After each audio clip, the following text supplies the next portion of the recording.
This video presents the trajectory grouping structure by Kevin Boegin, Maaike Boegin, Mark van Kreeveld, Bettina Spekman and Frank Staals.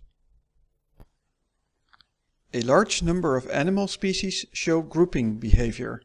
Fish swim in schools, birds migrate in flocks or fly in swarms, and furthermore, many insects and mammals live in groups. We aim to model and compute groups and the changes in groups in a set of moving entities that have been tracked over time. A group can start or stop, it can merge with another group, or it can split into smaller groups. We have to be careful how we define a merge of two groups. In the animation we see two groups that cross each other, but they do not merge and split again. We wish to see this as two groups that stay two groups during the movement. But if the two groups come together and stay together sufficiently long, then we want to see this as a merge at the moment when the two groups came close enough together. In the animation we see a merge of two groups into one, followed by a split of that group into two groups.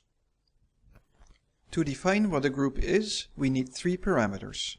The first specifies the minimum number of entities that need be together. The second specifies how short a distance is needed between the entities to say that they are together. And the third specifies how long the entities must be together. So we have a count for group size, a distance for group coherence, and a time for group duration. If the minimum required group size is 4, then the definition of a group would also let the 4 green birds be a group. But since the 6 entities also form a group, the subgroup of 4 is redundant. Hence we are interested in maximal groups only.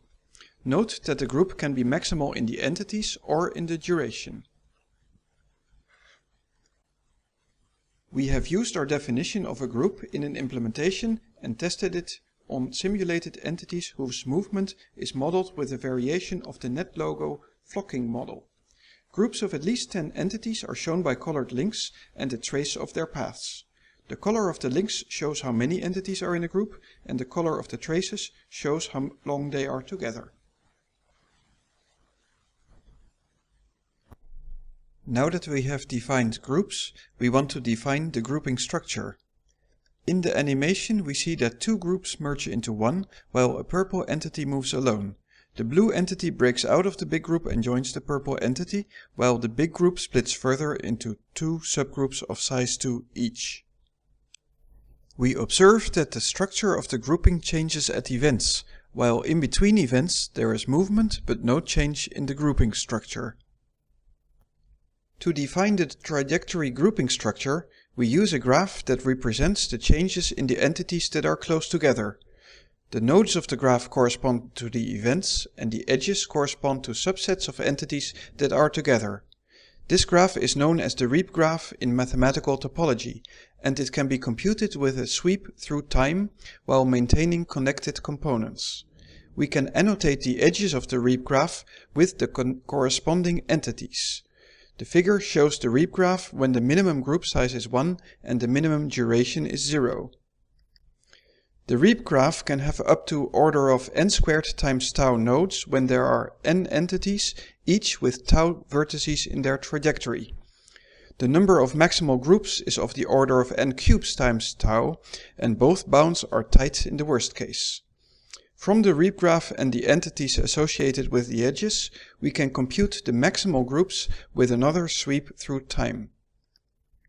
Maximal groups are also associated with the edges of the Reeb graph in a natural way, and together they form the trajectory grouping structure. To obtain the trajectory grouping structure for a larger minimum group size, for example 2, we can remove some maximal groups, nodes and edges from the structure.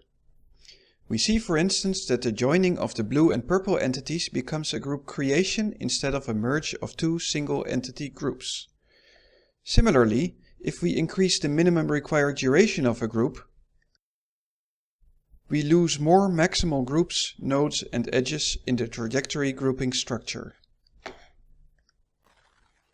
To evaluate our model, we computed the grouping structure on both artificial and real data. Using the NetLogo flocking model again, we see the same entities and movement on the left and right, but with different parameters for the definition of groups. On the left, a larger group size is required, a smaller entity interdistance, and a longer group duration, so there are fewer groups to be seen. The entities shown here are deer, elk and cattle that were tracked in a forest area over months in the Starkey project. Again, the colored links between entities show the groups according to our model.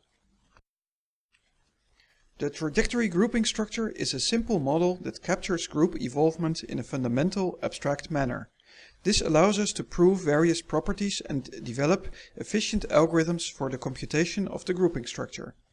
The model can be extended in various ways, for example, to be able to ignore very short interruptions in a group. Our implementation and tests indicate that our model gives plausible results. We compute the groups and identify the group changes that we would expect to find.